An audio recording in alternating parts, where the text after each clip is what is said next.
एक बार अपने दर्शकों को बता दें अंतर्राष्ट्रीय जगत में क्या हुआ है। इजराइल ने सेंट्रल बेरूत में शनिवार को कई मिसाइल हमले किए जिसमें 55 लोगों की मौत हो गई और कई लोग घायल हुए हैं।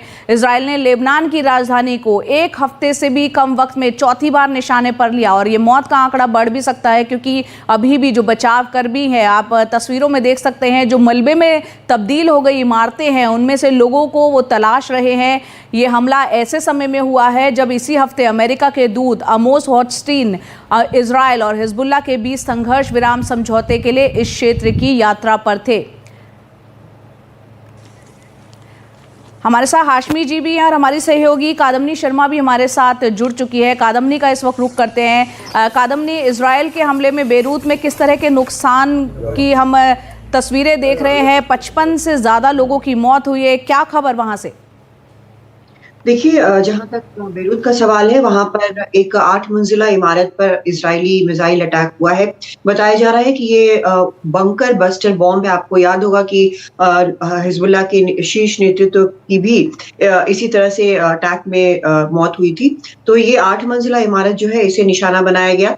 जो सूत्र है वो ये बता रहे हैं कि यहाँ पर एक सीनियर हिजबुल्लाह का नेता था जिसको निशाना बनाया गया था, लेकिन हिजबुल्लाह के जो वहां पर पॉलिटिकल विंग के एक संसद सदस्य हैं, उनका ये कहना है कि इस बिल्डिंग में ना कोई शेल्टर था, ना कोई बंकर था और किसी हिजबुल्लाह के नेता के यहाँ होने की कोई बात नहीं थी। इस हमले में सेंट्रल बेरूत में बास्ता इलाका है, ये कम से कम 20 लोग मारे गए हैं, 66 जो है वो घायल बताए जा रहे हैं। 8 मंजिला इमारत, जैसे कि हम तस्वीरों में भी देख रहे हैं, पूरी तरह से ध्वस्त हो चुकी है। इसके अलावा वहां का जो एक कोस्टल सिटी है टायर, उसको भी निशाना बनाया गया है, वहां भी लोग मारे गए हैं। उसके अलावा भी अलग अलग जगहों पर लेबनान में हमले हुए हैं, जिसमें कुल मिलाकर लेबनान की हेल्थ मिनिस्ट्री की तरफ से जो बयान आया है, शनिवार को ही 55 लोग मारे गए हैं। अब तक 7 अक्टूबर से लेकर अब तक करीब 4000 लोगों के लेबनान में ही मारे जाने की खबर है। हालांकि जो वहां पर ये नहीं बताया जाता कि कौन से उसमें हिजबुल्लाह के मिलिटेंट थे और कौन आम लोग थे। 15,000 से ज्यादा लोग वहां पर घायल हैं। इस सब के बीच जो इजराइल के डिफेंस मिनिस्टर हैं, इजराइल कात्ज, उनका अमेरिकी रक्षा मंत्री से उनकी बात हुई है। उन्होंने ये कहा कि हिजबुल्लाह पर हमले जारी रहेंगे, लेकिन ये भी उन्होंने कहा कि एक डिप्लोमेटिक सॉल्यूशन लेबनान के साथ ढूंढने की कोशिश हो रही है, बातचीत इस पर चल रही है। लेकिन इस सब के बीच हमलों की इंटेंसिटी जो है वो हम लगातार देख रहे हैं कि तेज हो रही है। हमने ये भी देखा है कि साउथ बेरूत पे लगातार हमला होता रहा है, जहां पिछले हफ्ते भी हमले हुए और इजराइल की तरफ से ये बताया गया कि वहां पर जो हिजबुल्लाह के स्टोरेज फैसिलिटी हैं या बाकी जो उनके ठिकाने हैं, उन पर हमले हो रहे हैं। लेकिन सेंट्रल बेरूत में जो हमला हुआ है, रेजिडेंशियल इलाका है, काफी क्लोज पैक्ड इलाका है, जहां पर काफी करीब बिल्डिंग्स बनी हुई हैं, आम लोग रहते हैं। वहां पर ये 8 मंजिला इमारत पर हमला हुआ शनिवार को और यहाँ पर इस बिल्डिंग में कम से कम 20 लोग मारे गए। जी, कादम्नी, वहाँ का आपने पूरा हाल बयां किया। हाशमी जी भी हमारे साथ हैं, मध्य पूर्व देशों के जो विशेषज्ञ हैं और वरिष्ठ पत्रकार भी हैं। सर, यहाँ जैसे कि हम पहले भी जिक्र कर रहे थे रूस और यूक्रेन के संबंध में, अब इजराइल जो है, पहले उसने हमास के नाम पर जिस तरह से हमला किया और वहाँ फिलिस्तीनियों की कितनों की मौत हुई हमने देखा। लेबनान में अब वो पहुँचा है, हिजबुल्लाह के यहाँ पर ठिकानों को बताया जा रहा, हमला किया जा रहा है। और ये जो ताज़ा हमले जिसकी हमने तस्वीरें भी दिखाई राजधानी बेरूत की, क्या लगता है ये सिलसिला कब जाकर रुकेगा? और ऐसे में जबकि अमेरिका की भी अगर हम बात करें, वहां पर सत्ता परिवर्तन होने जा रहा है, डोनाल्ड ट्रंप आएंगे, तो क्या यहां पर भी उसका असर होगा युद्ध रोकने की दिशा में? ये बहुत हद तक ये मुमकिन है कि इजराइल और हिजबुल्लाह के बीच भी जंगबंदी हो जाए। देखिए, ये हिजबुल्लाह के टॉप लीडर हैं कासिम, जो नसरुल्लाह के मारे जाने के बाद कमांड संभाली है। उनका ये कहना है कि जंग जब बंद होगी जब गजा में सीज़फायर हो। अमेरिकन गवर्नमेंट ये चाह रही है, इजरायली गवर्नमेंट खुद ये चाह रहे हैं कि इसमें क्लॉज में सीज़फायर के, हिजबुल्लाह के साथ सीज़फायर को लेकर के हमास का कंडीशन, गजा उसमें शामिल नहीं हो।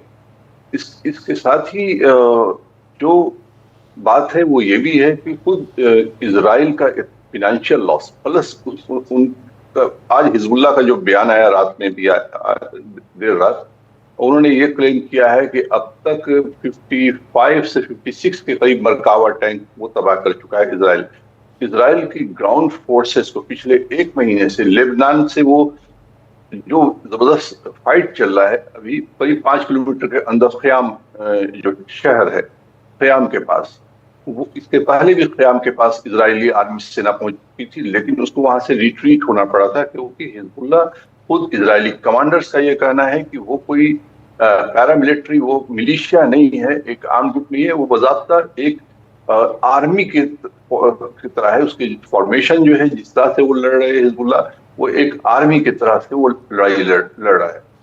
और इसे लेकर के इजरायली सेना को जो कैजुअलिटी हो रही है वो भी, और जो प्लस पूरा northern Israel shut down literally हो चुका है। अगर बिजनेस पॉइंट ऑफ व्यू से देखिए, वहां की आबादी पिछले एक साल से जो कोशिश है इजरायली सेना की कि हिजबुल्लाह को इतने पीछे धकेल दिया जाए कि उसके मिसाइल नॉर्दर्न उत्तरी इजराइल में गिरना बंद हो जाए।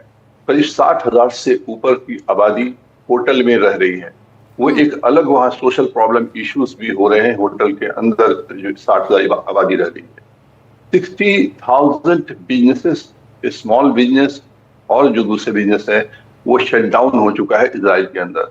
$66 बिलियन का अब तक इजराइल को नुकसान है जंग को लेकर के जो चल रहा है उसे, क्योंकि इंटरनेशनल मॉनेटरी फंड ने भी इजराइल की रैंकिंग हटा दी है, मूडी ने भी इजराइल की रैंकिंग हटा दी है, और करीब 10,000 का जो इजरायली आर्मी में कमी हो रहा है उसको भरना भी मुश्किल हो रहा है। जो लोग छुट्टी पे जा रहे हैं गजा में, दोबारा जो सेना है वहां पे अपने को दोबारा से उसमें शामिल होने का भी कॉल हो रहा है, वो ग्राफ भी वहां पे गिरा है।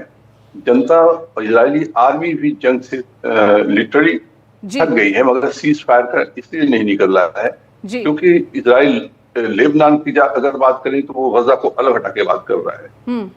हिजबुल्लाह का ये कहना है कि लेबनान की गवर्नमेंट का ये कहना है कि 2006 में जो सीज फायर एग्रीमेंट हुआ था उसमें अगर हिजबुल्लाह को डिसआर्म करने की बात थी तो ये भी बात थी कि इजराइल लेबनान के उन हिस्सों को, खासकर जो शिबा फॉर्म है, वहां से अपने एक्चुअल इजराइल बॉर्डर पे जाएगा। इजराइल उसके लिए तैयार नहीं है, बल्कि आगे बढ़ के एक और बफर जोन क्रिएट करना चाह रहा है।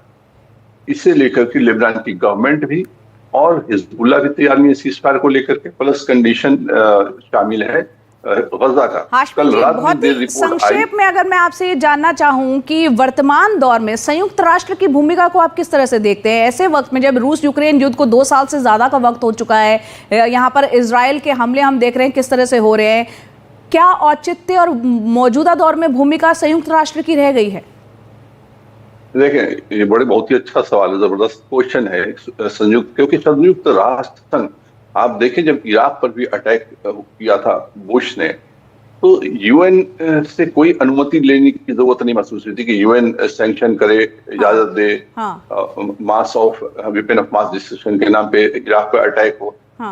जब अमेरिका सपोर्ट या इजराइल देखिए, एक चीज ये भी फैक्ट है कि इजराइल हार्डली कभी इजराइल ने इम्पोर्टेंस दिया हो उन चीजों को जो चाहे जंग के लॉज, जैसे पोप ने कहा कि इसके सबूत हैं, जांच होनी चाहिए, जेनोसाइड इजराइल कर रहा है कि नहीं। इजराइल उन चीजों को कभी नहीं मानता। उनके जो साथ सपोर्ट है, अमेरिका सपोर्ट है।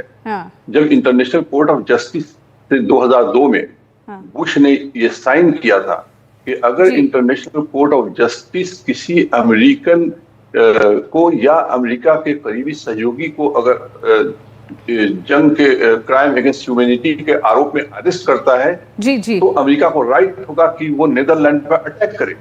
ये जब यूएन का बॉडी है, हाशमी जी, थोड़ी वक्त की कमी है, यहाँ एक महत्वपूर्ण आपने मुद्दे पर रोशनी डाली है और ये तमाम बातचीत के लिए अंतर्राष्ट्रीय जगत में जो हलचल मची है उस पर हमने विस्तार से बातचीत की। बहुत बहुत शुक्रिया हाशमी जी ये चर्चा करने के लिए।